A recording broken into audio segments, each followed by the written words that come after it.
सपनों को बस्ते में रख कर चले हम। नमस्कार माझ्या मित्रांनो, विद्यार्थ्यांनो, माझे नाव भुवनेश्वरी भगतवर आहे। माझ्या शाळेचे नाव जिल्हा परिषद उच्च प्राथमिक शाळा पद्मापूर आहे। तर विद्यार्थी मित्रांनो, आपण आपल्या पद्मापूरच्या गावाच्या इतिहास काकाजीकडून थोडक्यात जाणून घेऊ।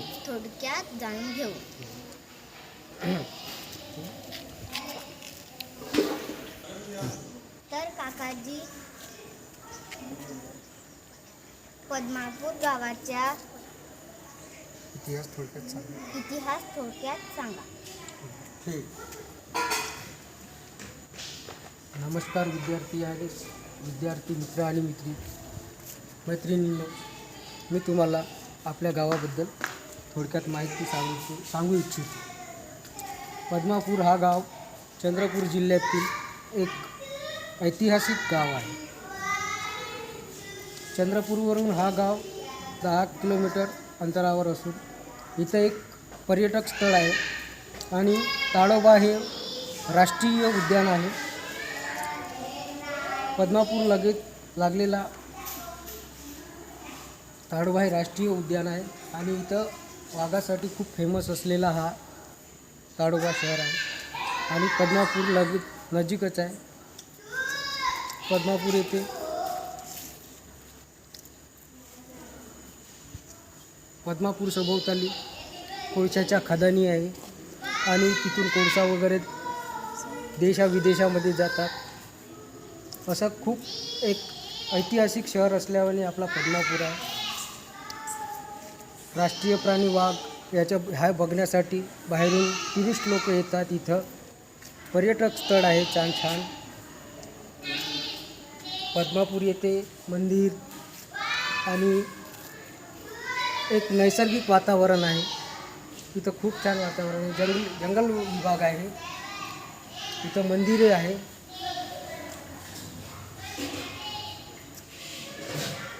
आणि अभ्यास करण्यालायक खूप काही आहे। इथं आपली एक शाळा आहे, छोटीशी शाळा आहे, जिल्हा परिषद उच्च प्राथमिक शाळा आहे। तिथल्या शिक्षकाचं मार्गदर्शन पण खूप आहे, छान आहे। लहान मुलांना छान शिकवतात। असं ह्या गावाचा इतिहास आहे।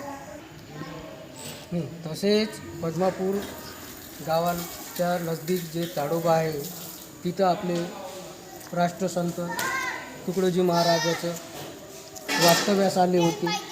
त्यांनी आपल्या कीर्तनातून चांगले मार्गदर्शन करून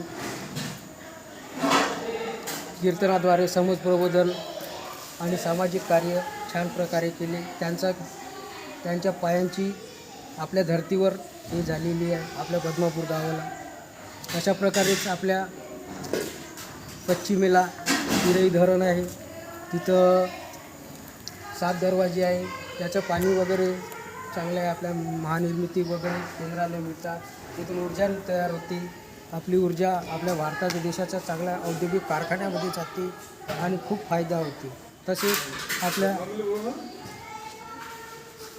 तसेच आपल्या पद्मापूर गावानजदीक ताडोबा अभयारण्य एक नैसर्गिकमय वातावरण निर्माण करते आणि बाहेरचे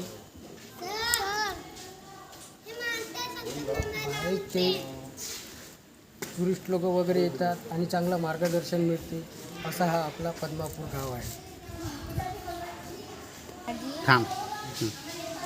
काकाजी, पद्मापूरच्या गावाच्या बद्दल छान माहिती सांगितली, त्याबद्दल मी तुमची धन्यवाद मानतो।